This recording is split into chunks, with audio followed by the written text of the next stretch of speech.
નમસ્કાર, હું છું રણજીત મકવાણા આપની સાથે.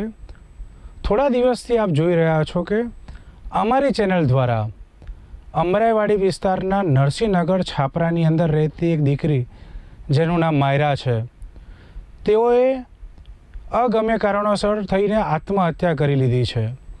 આત્મહત્યા કરી લીધા બાદ તેઓના માતા પિતાનો આરોપ છે કે તેઓ જ્યાં કામ કરવા જતા હતા એ ગુજરાતી આલ્બમ સોંગની અંદર જો ડાન્સર તરીકે પોતાનું કાર્ય કરી રહ્યા હતા તેવા વ્યક્તિનું નામ છે જયેશ સોઢા, જેઓની સાથે આ માયરા સોયા કામ કરી રહ્યા હતા અને આ બંને એકબીજાના પ્રેમ સંબંધમાં હતા. એનાથી કોઈને કશો વાંધો પણ ના હોઈ શકે. પણ જેવી રીતે દીકરીની માતા અને પરિવારજનોએ જે અમારી ચેનલની સાથે વાત કરતાં અમને એવું જણાવ્યું છે કે આ જયેશ સોઢા જે છે પરિણીત છે અને બાળકોના પિતા પણ છે. તેમ છતાં પણ તેઓની દીકરીને તેમને પોતાની પ્રેમજાળમાં ફસાવી અને લગ્નની લાલચ આપીને તેઓની સાથે રાખી રહ્યા હતા. જ્યારે માયરા જે છે માયરા સોયાને એવી ખબર પડે છે કે તેઓ જેમની સાથે પ્રેમ સંબંધમાં છે તેઓ પરિણીત છે અને બાળકોના પિતા છે, ત્યારે આ વસ્તુ તેઓથી સહન ના થઈ. ત્યારબાદ જ્યારે તેઓ લગ્નનું કહે છે ત્યારે જયેશ સોઢા તેમને લગ્ન કરવાની પણ ના પાડે છે. આ બધા અનેક કારણો જે છે અને તેની પાછળના અનેક પ્રશ્નો જે છે તેને ધ્યાનમાં રાખીને તેઓને આઘાતમાં સરી જાય છે અને પોતે પોતાનું જીવન ટૂંકાવી દે છે. હવે મારે તમારી સાથે વિગતે વાત એ કરવી છે કે આ એક બનાવ હતો. એ બનાવની અંદર અમારી ટીવી ચેનલે આ સમગ્ર ઘટનાનો એક પર્દાફાશ કર્યો હતો કે આ દીકરીએ જે આત્મહત્યા કરી છે તેમાં તેઓના માતા પિતા ખુદ પોલીસ સ્ટેશનમાં એક ફરિયાદ આપીને આવે છે અને ફરિયાદના અનુસંધાને પોલીસ કાર્યવાહી પણ કરે છે.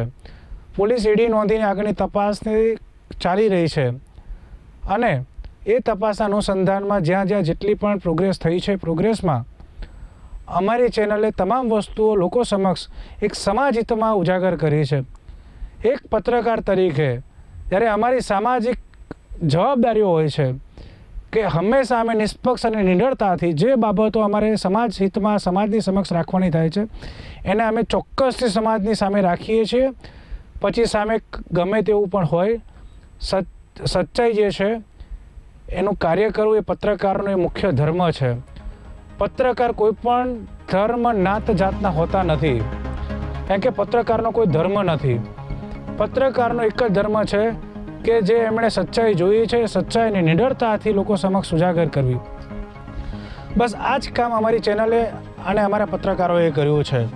આ બધા સમાચારો જ્યારે અમે તમારી સમક્ષ ઉજાગર કરતા હોય છે ત્યારે અમારે પણ અનેક વેઠનાઓ જે હોય છે એ વેદનાઓ અમારે વેઠવવી પડતી હોય છે. ત્યારે જઈને અમે સાચી વસ્તુઓનું ગહન નિરીક્ષણ કર્યા બાદ અમે આને ઉજાગર કરતા હોઈએ છીએ. હવે આ જે સમાચારને અમે તમારી સમક્ષ જે ચલાવ્યા જે છે તેમાં અમારી ટીવી ચેનલોને અને અમારા પત્રકારોને ધમકી ભર્યા ફોન પણ આવવા લાગ્યા છે. અમે આપને ફરીથી જણાવીએ છીએ અને કહીએ છીએ, અમારી ચેનલનો જે સૂત્ર જે છે સચોટ, નિડર અને નિષ્પક્ષતા, આ જે 3 શબ્દો છે એના અમે ચોક્કસથી ભરેલા છીએ અને આ જ અમારો મોટો છે અને અમે આ જ શબ્દોથી આગળ વધી રહ્યા છીએ. ચાહે કોઈ પણ વ્યક્તિ હોય જે ગુનેગાર છે તો અમે ચોક્કસથી એની વિરુદ્ધમાં બોલતા ક્યારે પણ નહીં ખચકાઈએ, કેમ કે જ્યારે અમે પત્રકારિતા કરી રહ્યા હોય ત્યારે અમે કોઈના પણ ડરાવમાં ધાક ધમકીમાં આવતા નથી. કેમ કે અમારે લોકોને સાચું બતાવવું છે અને સાચું બતાવતા માટે અમને કોઈ પણ વ્યક્તિ પાછી પાની કરવા માટે દબાવ નહીં કરી શકે. કેમ કે જ્યારે પત્રકારિતા અમે કરી રહ્યા છીએ ત્યારે લોકો અમારી પાસેથી એવી અપેક્ષાઓ રાખતા હોય છે કે અમે સમાજને એક સાચી હકીકત દર્શાવીએ. જો પત્રકાર તરીકે અમે ખોટું કામ કરવા લાગીશું તો કાલે જે ભારતના સંવિધાનનો ચોથો સ્તંભ જેને પત્રકાર તરીકે કહેવામાં આવી રહ્યો છે, જો એ સ્તંભ જ હલી જશે તો કોણ પત્રકાર ઉપર વિશ્વાસ રાખશે, કોણ છાપાઓ વાંચશે અને કોણ તમારું માન રાખશે.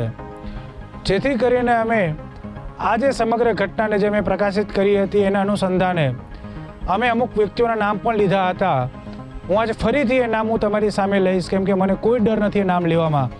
કેમ કે એ બધા જ નામ અમને દીકરીની માતા અને તેઓના મૃતકના પરિવારે જણાવ્યા છે કે સવારના 4 વાગે એક ઈસમ જે છે જેઓ પોતાને ગુજરાતના નામાંકિત કલાકાર કહે છે, જે અમને ખબર નથી, જેઓનું નામ જયંતિ વાઘ તેઓ જણાવી રહ્યા છે.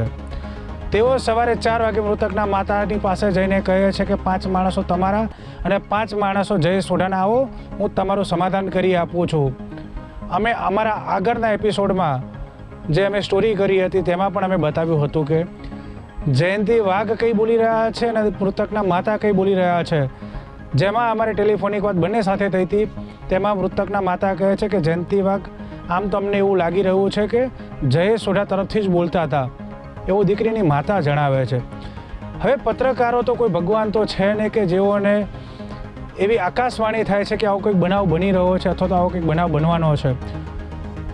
અમને જ્યારે તમને પૂછીએ છીએ ત્યારે તમે બંધાયેલા નથી હોતા. તમે જે બોલી રહ્યા છો સભાન અવસ્થામાં બોલી રહ્યા છો. તે જ વસ્તુ અમે સમાજ સમક્ષ મૂકીએ છીએ કે જેથી કરીને કોઈ ગેરમાર્ગે ના દોરાય અને ખોટી વાતોને હવા ના આપે. ફરીથી હું આપને અમારા જ માધ્યમથી એક પત્રકાર તરીકે હું જણાવું છું કે જો અમને ડરાવવા ધમકાવવાનો પ્રયાસ કરશો તો એ માનીને બેસજો તમે કે અમે કોઈનાથી ડરતા નથી, કેમ કે અમે હંમેશા સચ્ચાઈને લઈને સાથે ચાલીએ છીએ. એટલે સાચા માણસને હંમેશા તમે ડરાવી શકશો, ધમકાવી શકશો, પણ તમે ક્યારે પણ એમને હરાવી નહીં શકો, પરાજિત નહીં કરી શકો. કેમ કે હંમેશા સત્ય દબાઈ શકે છે, પણ એ જેટલું પણ દબાશે એટલું જ એ એની ડબલ મજબૂતાઈથી એ સચ્ચાઈ લઈને સામે આવશે અને લોકોને હંમેશા સચ્ચાઈ બતાવશે. એટલે ફરીથી હું આપને કહેવા માગું છું કે ડરાવવા ધમકાવવા અને પત્રકારોનો પ્રયાસ કરશો નહીં. જેટલો પણ પ્રયાસ કરશો એટલું જ હું આપની વિરુદ્ધમાં પુરાવાની સાથે વાત કરીશ.